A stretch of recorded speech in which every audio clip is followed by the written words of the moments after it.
Hey y'all, this is Rchie Slayer coming at y'all with another video. And before we get started, don't forget to like, comment, and subscribe. Now y'all, let's get into episode 7, Pretty Little Liars Summer School. Now, the episode starts with Imogen having a lovely reminiscent dream of her mom, of what could have been situation with her holding Estelle and saying this is how things should have been. But then we're brought back to reality where Imogen is still coming out of shock at the creamery with the girls after she's been attacked by Bloody Rose last episode.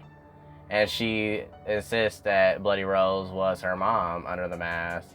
The girls are like, I don't think it was your mom, because we all know that your mom is in the upper room at the moment. And don't you think it could have been masked? Because all the girls are suggesting, like, it could be a mask, like someone who's really talented at making masks. I was like, see, I told y'all this was going to be some, like, Texas Chainsaw Massacre stuff. So it's definitely giving that Tabby referenced it earlier on in the season. So as they decide to, stay alert for any further attacks, and we all just await Tabby's final girl test, we then go to Noah confessing to Jen that she loves her and wants to be with her, and she wants to call it quits with Sean. I'm like, not calling it quits with Esposito. Like, he done gave you $2,000 and everything. Like, girl, just a loyal boyfriend to get you out of any sticky situation, and you do him like this. I cannot, like, y'all tell me in the comments what y'all think is gonna happen with this whole debacle, because do y'all really think she'll be happy with Jen? Because I don't know, there's still something about Jen that I don't trust. Nonetheless, let's move on. We then see Faren and Greg at Faren's place. Now, Greg comes to check in on Faren and everything just to make sure she's okay after the whole Redemption House thing. And y'all, I was gagged when they kissed. Like, I was so gagged. I was like, wait, this is happening? Like, the Faren and Greg ships are coming to fruition. So, he kissed, and then y'all, when she leaned in his ear and said, you want to see my room? I was like, not the room tour, not to show him your feng shui. I was like, what? Y'all, her knight of shiny armor. But then we go to Imogen having a nightmare about Dr. Sullivan being Bloody Rose. Talking about, oh, it's just me putting my face on and everything. And we see the face mask that obviously I think that was allegedly under the mask that she saw, and then she instantly wakes up from that and realizes that she was dreaming. Then Wednesday rolls around, y'all. Then the girls at the school listing suspects of who the hell they think it could be. Imogen suspects that it could be Mrs. Beasley, especially after how Redemption House played out and having Kelly portray her dead mother the way that she did. That was so messed up. And Mal suggests it could be Rose Waters, since they don't know if she survived that fall when she jumped off the bridge that night. And y'all, that was insane. I was like, okay, did she survive? But guess we'll see later on in the episode. Noah also suggests that, like, maybe it could be Kelly, because what kind of friend does that to their friend? And isn't that a bit deranged? And Faren seconds this, but she also wants to keep Mrs. Beasley as the main suspect. And obviously Tabby's lead suspect is Mrs. Langsbury, with good reason, because she's been utterly and completely delusional this whole season so far, and completely in denial about what her son did to Imogen and her last season. So yeah, she's definitely on my suspect list. But yeah, this scene was so funny. Imogen has a plan to see if Dr. Sullivan is Bloody Rose, because she has an inkling that she's not really telling the truth. But y'all, she gives this, like, performance of a lifetime. And acting like she's in distress and everything. Talking about, like, she's having on the verge of a psychotic break and everything. And she needs to arrange another meeting ASAP. And then Noah was like, yes, use those white woman tears. I was wrong. I was like, see, these writers and this cast is just top tier. I'm loving this show, y'all. If y'all not watching it, y'all definitely need to be watching it. But anyways, after we speed past that fake trauma call, Faren confronts Kelly at the Redemption House, and Kelly just pissed at her, like, are you satisfied for what you did? You done ruined the whole reputation of Redemption House and the true meaning and everything. And then she was like, look, Kelly, I could give a rat's ass about what Redemption House really means to y'all. We don't care. Now, you need to say alert and you need to keep your head on a swivel because there's another killer after us and it's just as bad as the last time. And then she's like, no way, you gotta be lying and everything. And she was like, all right, so if you start getting weird phone calls, don't answer. And especially if you get any messages with some roses. So if you see a rose, don't pick it up. Because we know when you pick it up, you might not get back up. So we all know that so far because Bloody Rose has been relentless this whole season. I'm trying to tell y'all because she ain't giving no one no break. And then she also brings up, like Sandy, like, have you seen her and everything? And she's like, no, I think she's still at the cave. And then she was like, can you confirm her whereabouts? I was like, right, because we seen Sandy, you know, bite the dust in, like, I think episode 2. So, yeah, we don't know who Bloody Rose is, but we're definitely about to find out. As we go past that, Tabby and Christian working at the Orpheum. And then y'all, guess who comes in? Pity, subtly racist Wes. I was like, oh, look what the cat dragged in. Where the hell have you been? Hey, y'all, I was gagged when he telling them he leaving town and he's quitting the Orpheum and leaving the Orpheum in their hands. So they both co-managers now. And then she's just flabbergasted at the news. Like, Tabby's like, wow, you're really leaving? And she's like, yeah. And he said he apologizes for his judgmental remarks and just being a dick to them. And I was like, yeah, because you're definitely an asshole. Like, that was uncalled for. And that thanks to her encouraging words, her words of advice, especially like influencing him in a challenge to make the best film, that influenced him to go leave Millwood and create his own film and become the filmmaker that he wants to become. Tossed to Noah at the park with Sean, and he could tell something's up. Or he like, babe, what's going on with you? Like, we're supposed to go on a run, and I can tell something's bothering you. Like, what's up? And then she just brings it out and lay it flat out on him. Like, look, I think we need to break up. Like, she tries to mask her cheating with her being distant and them not being able to spend as much time together because she's swamped with work and everything, and her mom's in rehab and all that. And he's like, this is one lame-ass excuse to try to break up with me. Like, are you serious? Like, what else is bothering you? Are you sure you're not hiding anything else from me? And she's like, no, I just feel like we're growing apart from each other. And, yeah, and that's the end of Noah and Sean, y'all. I'm like, what y'all think? Do y'all think this is just like a fake out? Like, is she gonna come running back to him if things don't go right with Jen? Because Jen still ain't trustworthy. I mean, like, she stole 2K from Yo Esposito to make things right. At least, if you was gonna steal 2K, you could at least stole 2K and pharmaceuticals from your estranged father, Jen. Like, come on now. You really have to go to your side chick's Esposito's house and steal over 2K worth of jewelry to get that money back? Like, girl, come on now. If you was able to break into your estranged father's house, you should have been able to pull that off easily. But I digress. As we move on from that, we then see Coach Rhodes telling Faren how, thanks to the incident at the pool, that she could be facing charges of, you know, I guess, not doing her job, and that could be on her record forever since she's so, like, young and everything. And she's like, oh, no, I'm about to call my mom, the lawyer, and get this all straightened out because I know who the hell you think you're talking to. And it was String Bean's fault for not being on a lifeguard chair. And if you're going to believe their opinion on mine, you're about to be in for a rude awakening. I was like, period, because she, thanks to her, that little girl's life, Delaney, that was the name of the child, Delaney, her life was spared. Thanks to String Bean's non-working ass with his lazy ass. So we speed past that. We then toss back to the Orpheum where Tabby and Christian are discussing, like, you know, the film schedule for the summer. And then a film scout comes in for Hollywood and asking, can he speak to the manager about, you know, scouting the theater for a movie location. She was like, what's this movie about? And then he was like, oh, I can't say, but obviously we know it's hinting at the Millwood Massacre, like, which is the girl story from season 1.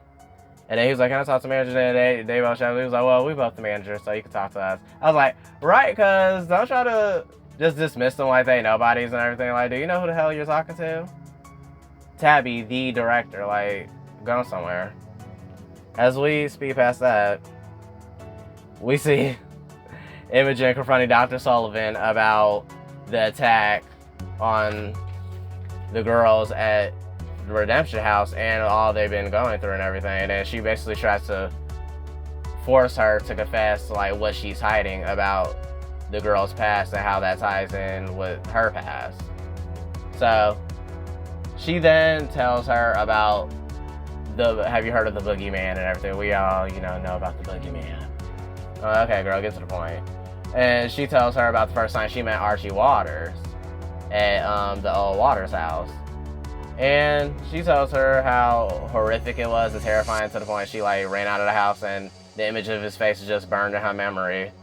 And then a couple years down in Rosewood, she has a son named Sebastian, since his case is still to this day a cold one. So they never really found who did it, but in her mother's instinct, she thinks it was Rchie who clipped her son.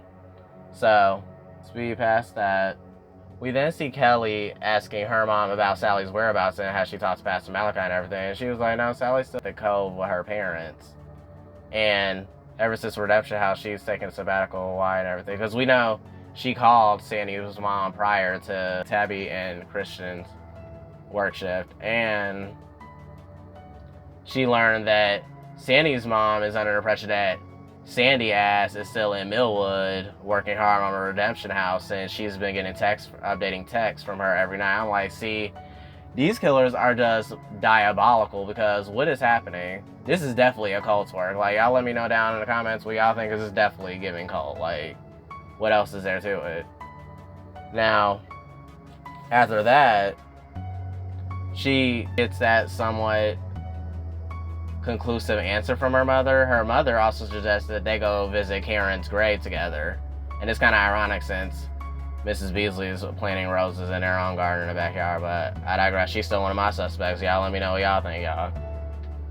After that, we see Mouse and Ash devising a plan since a bloody roll stand and their parent came in pawning his console, apparently, since he cut his forehead due to the bloody rose challenge and everything. He was just glaring at Mouse like she was next and everything. So this scared the hell out of Mouse, and she ran to Ash and like, look, we need to devise a plan to like stop this blood reckoning or whatever the hell this is supposed to be.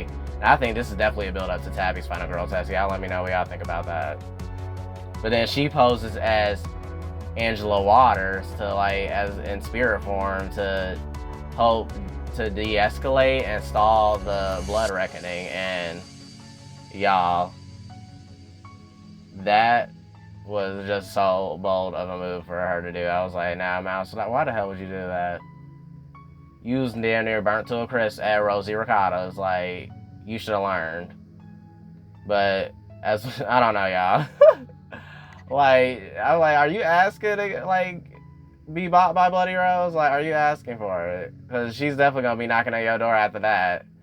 But after we speak past that, Faren has a heartwarming call with her mom, and her mom telling her that she's strong and everything, and she could definitely fight this. Just gather all the evidence you need, and we'll beat their ass in court and everything if this goes to court. And then she was like, okay, thanks, Mom. Then we see Tabby and Christian back at his place, learning that they are indeed developing a movie about the Millwood Massacre events. But the gag is, y'all, why the hell they decide to race swap Imogen and Tabby with Sydney Sweeney and Emma Roberts? Now, y'all, I was like, not Jill Roberts from Scream 4. And not Miss Sydney Sweeney from Immaculate Law. Like, come on now. I was like, come on. But, like, as Jada said, like, come on, like, horror movies are historical for excluding the African-American element. Like, come on. But thank God this show is not falling into that trap. And it's just the irony of that. I just love how the writers wrote this scene. But I digress. And then she's like, hell no, I'm not going for this. And I'm definitely going to make sure this is told authentically. And they're definitely not going to get away with this. I was like, right, because you can just completely erase Tabby's aspect in that whole case and everything, because she's literally one of the main people involved in the case. All their moms were. Like, you can just erase them. but okay. Whatever. As we speak past that, Johnny convinces Imogen not to worry too much about her suspicions about Dr. Sullivan, saying, like, you shouldn't worry about it too much, and I'll be here if you need anything. So you could, like, spend the night if you want and everything to console her. And I'm like, y'all, like, I don't want to trust Johnny the hottie, but I don't know. Because if y'all look at his, like, features, he kind of resembles Dr. Sullivan, too, because he could be her son the whole time. Because that Sebastian story definitely could have been easily manipulated and just made up for her to convince Imogen that she's trustworthy. So what y'all think? Y'all definitely let me know in the comments, because I've been seeing on Twitter, y'all definitely got some good theories about that. I definitely think that he's kind of too good to be true. I know he's giving red herring teas, but I don't know. Like, it's so hard, especially after Clip Chip. Like, I don't know, y'all, because we thought Clip Chip was good, but obviously he ain't. So yeah, as her and Tabby enjoy their night of bliss with their seemingly sane boyfriends of the summer, they walk of shame into school the next day, and the girls eat them up for like, oh, what the hell y'all doing? Like, what happened? And then it was like, oh no, it's all good and everything. So yeah. And Mouse's plan, y'all, just backfired, and the Bloody Rose cult targets her and Lola, as we know, Delulu, because Delulu, why was your ass even on the damn website cutting your forehead in the first place? You need to be taking your damn medicine so you can remember stuff. Like, not that Rosie Ricotta has been out of business for years. Like, come on. Give the program to Lulu.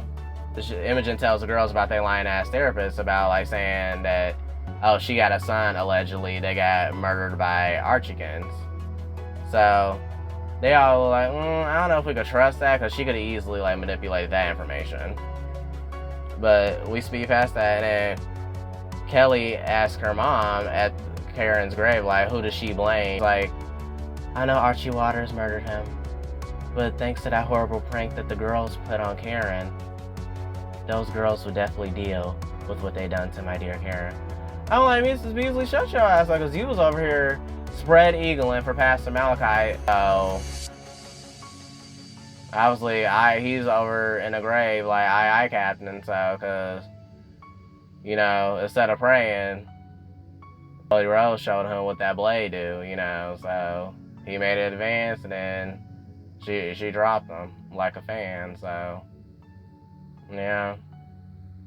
There won't be no more praising in the confessional booth for you two, so you could stop your personal vendetta against the girls, because it's definitely not going to work out, so. What y'all think? She's definitely still my lead suspect, because what do you mean you blame the girls? No, damn well, that was your psychotic, deranged husband from last season's fault for all that happened to y'all, so I don't know. Y'all let me know. Then we see Tabby and Christian investigating Wes's house, and y'all, he really did clean house and everything. There was nothing left but shelves and old boxes and stuff, and he literally just dashed. He was like, gotta go. And, well, Tabby has an epiphany about what she's gonna do with the Millwood Massacre. She was like, now I'm gonna make my own movie authentically telling my story about the Millwood Massacre, the true story of what happened here, and not completely erasing my identity. He suggests that they beat it like Jordan Peele was saying, get the hell out of town. I was like, that's the smartest thing he actually said throughout this whole show. As I still iron him for when he said that slick when she was receiving a call from Bloody Rose. And then she was like, oh, probably just a robocall. And he was like, or worse. Like, I'm still not over that, because what y'all think? Because I don't know. Like, he's definitely made sense. It's giving like he's a ultimate red herring, because look at his clothes. He's always wearing them damn flower shirts. And we know, what does Bloody Rose like to leave? Roses. Lovely red roses. So, I don't know. Y'all let me know, because he's definitely, like, still one of my lead suspects.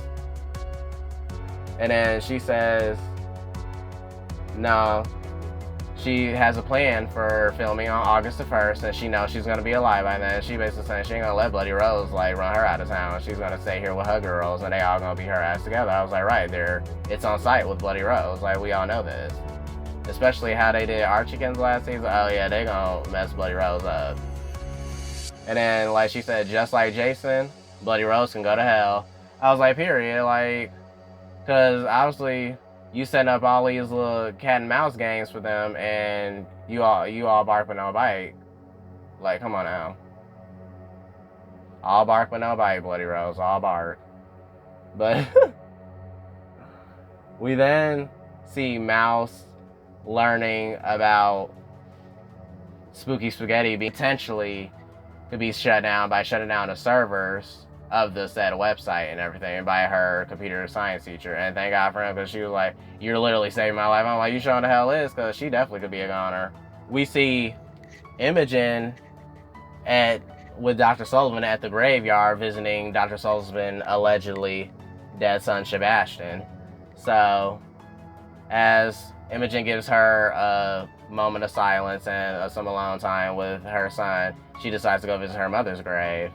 We're jumped to Jen telling Noah that Sean confronted her about knowing that they've been sneaking around. So I was like, see, what's done in the dark comes to the light, because we seen earlier that he was having flashbacks of putting two and two together, them having those awkward moments of silences with each other and them like side glances. So he started, I was like, oh, so you is smart. There is a brain up in there, Esposito. Oh, he's been learning. Like, amigo, like, get it together. And he did, so, and she said he punched a hole in the wall, and then Noah looked at punched a hole in my wall. Is he crazy?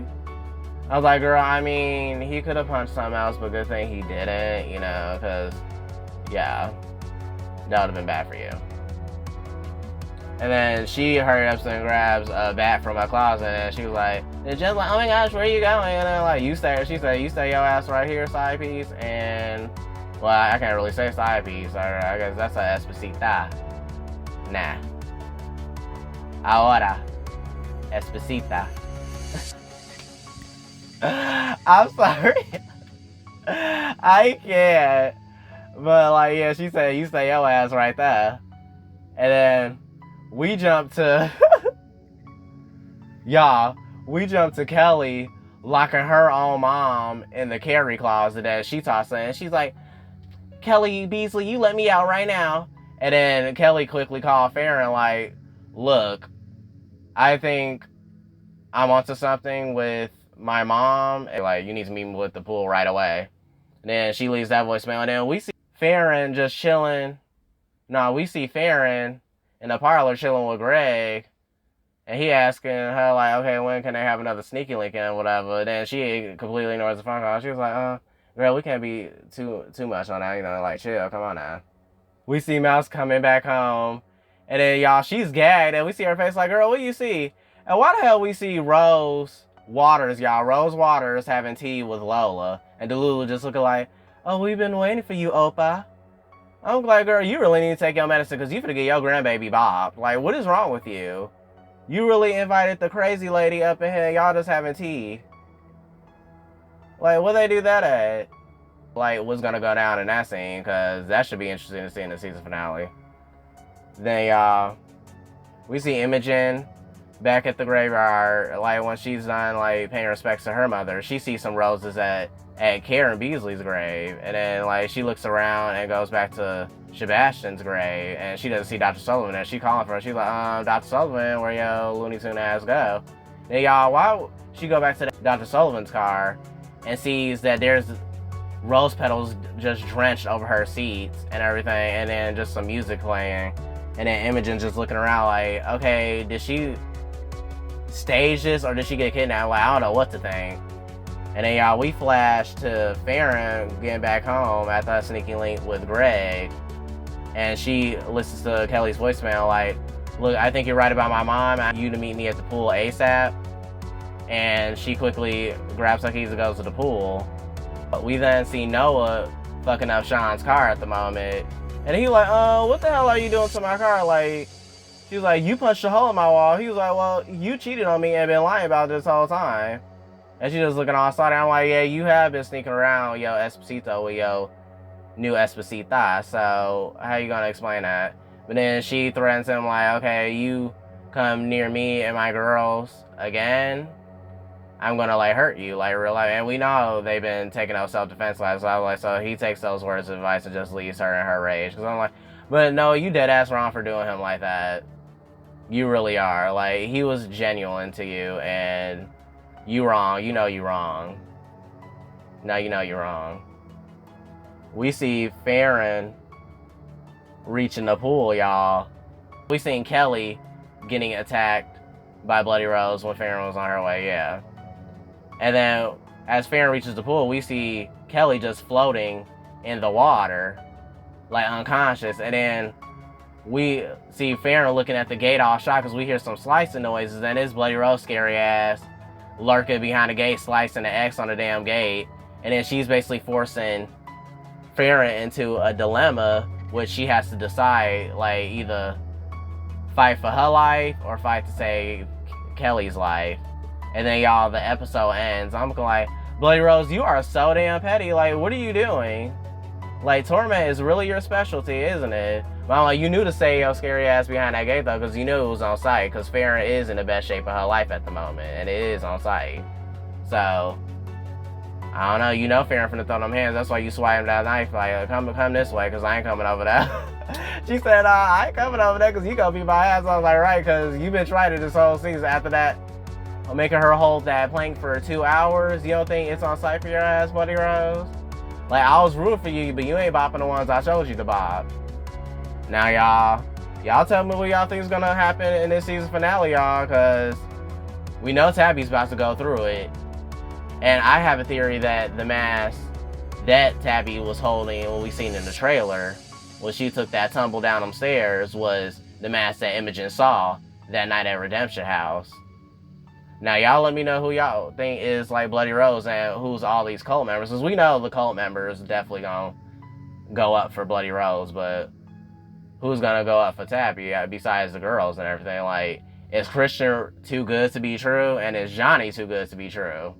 I don't know about these love interests, y'all, but I'm Treacherous Slayer, and don't forget to like, comment, and subscribe, and stay tuned for the season finale of Pretty Little Liars Summer School next week, y'all, because it's definitely about to be shocking, and I know I'm about to be gagged. Y'all let me know what y'all think is going to happen. See y'all later.